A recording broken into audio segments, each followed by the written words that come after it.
We've just done a lot of graphical work to analyze functions, and now we're going to look at this same idea from an algebraic perspective. What we'll end up doing is finding extrema of a function, and by extrema what we really mean are relative maxes and relative minimums. A relative maximum of a function occurs when the derivative equals 0 and changes from positive to negative. So if you know that a derivative equals 0 at a point, and before that point the values of the derivative are positive, and after that point the values of the derivative are negative, then you know you have a relative maximum. A relative minimum is similar in that the derivative equals 0 at a given point, but a minimum occurs when the derivative changes from negative to 0 and then on to positive. You must have a relative min or max. And think about what this means in terms of a graph. If the derivative is positive, that means it's increasing.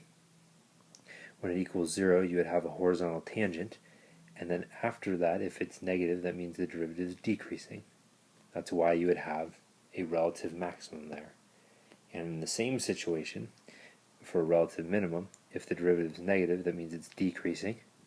When it's 0, it would be horizontal, and after that, it would be increasing.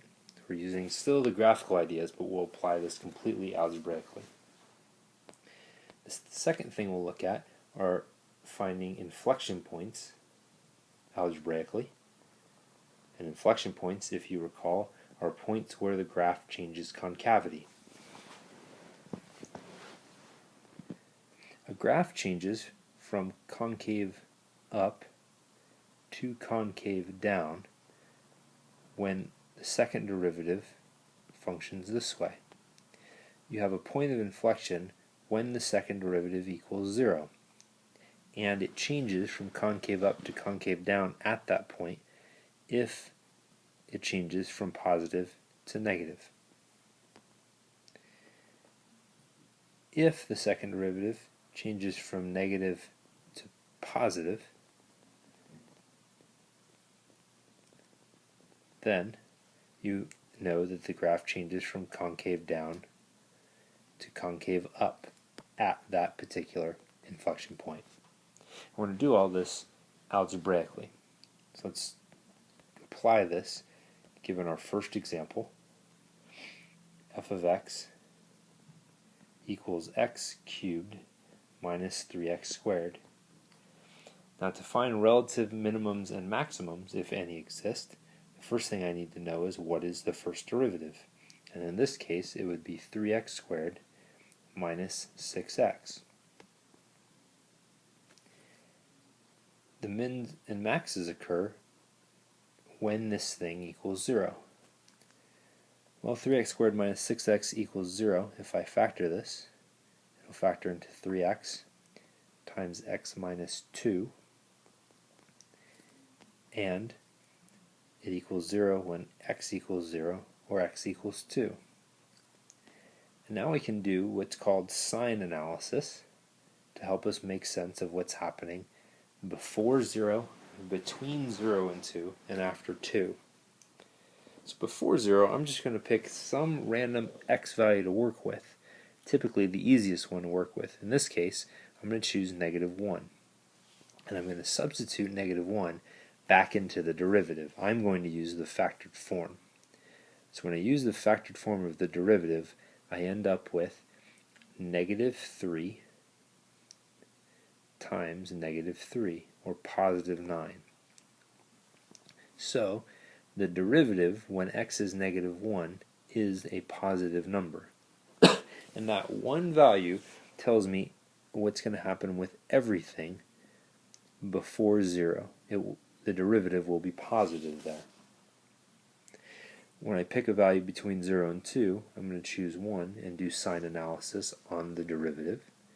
I get 3 times 1 is 3, times 1 minus 2, which is negative 1, negative 3. That tells me that everywhere between 0 and 2, the derivative is negative. I now know that when x equals 0, I have a relative maximum of the function, and I know this because the first derivative changes from positive to negative at x equals 0. Right? And if I needed to give a reason, I would write that out exactly.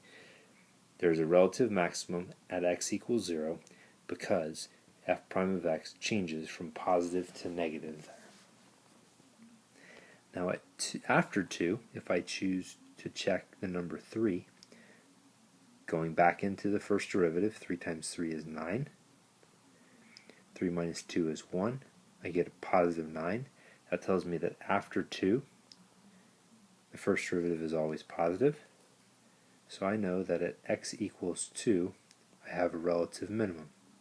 And my reason for that is there is a relative minimum at x equals 2 because the first derivative changes from negative to positive at x equals 2. Let's see if there are any inflection points. Inflection points have to do with the second derivative. The second derivative of this function is 6x minus 6. And an inflection point occurs when the second derivative equals 0. This will happen when 6x equals 6 or when x equals 1. It's an inflection point, and I can tell by sign analysis by seeing if there's a change in sign. I'm going to test the value 0 because that occurs before 1. And when I substitute 0 back into the second derivative, I find that the second derivative's value is negative 6. This means that before 1, the second derivative is negative. When I check a number like 2 into the second derivative, I find that the second derivative's value is positive 6. This tells me that at x equals 1, I have an inflection point. And I know it's an inflection point because the second derivative changes from negative to positive at the point x equals 1. That's where the graph changes from concave down to concave up. Let's practice a few more of these. In example D, our original function is f of x equals negative cosine x minus 1/2 x, and we're only paying attention to the interval 0 to 2 pi. The first derivative of this function is sine x minus 1/2, and the second derivative of this function is simply cosine x. Let's find if there are any relative mins or maxes. Minimums and maxes will occur when the first derivative equals 0, or in this case, when the sine of x equals 1/2.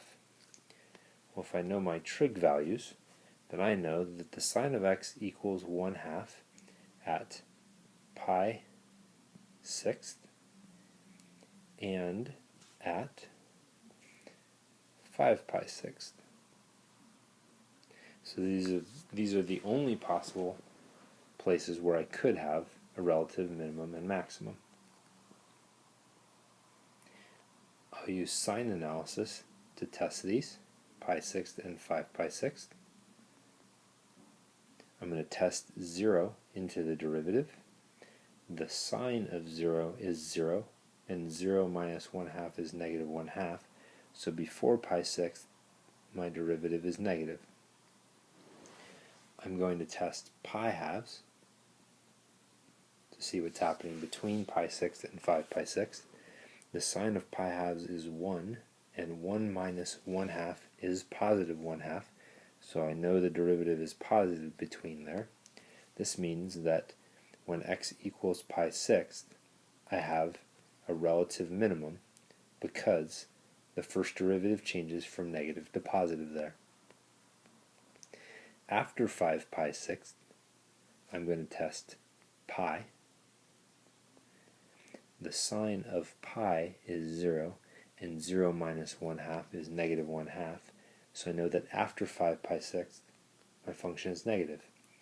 This means that at x equals 5 pi sixths, I have a relative maximum, and it's a relative maximum because the first derivative changes from positive to negative at x equals 5 pi sixths. Next, we'd like to find the inflection points, if there are any, for this graph. Inflection points occur when the second derivative equals 0. In this case, when is the cosine of x equals 0? Well, again, knowing my trig values, this will occur when x equals pi halves and 3 pi halves. So, if I use sign analysis to see if either of those are points of inflection, I'll use 0 to test before pi halves. The cosine of 0 is positive 1, so that means that my second derivative is positive before pi halves. Next, I'll test pi. The cosine of pi is negative 1, so my second derivative is negative between pi halves and 3 pi halves. Finally, I'll test 2 pi.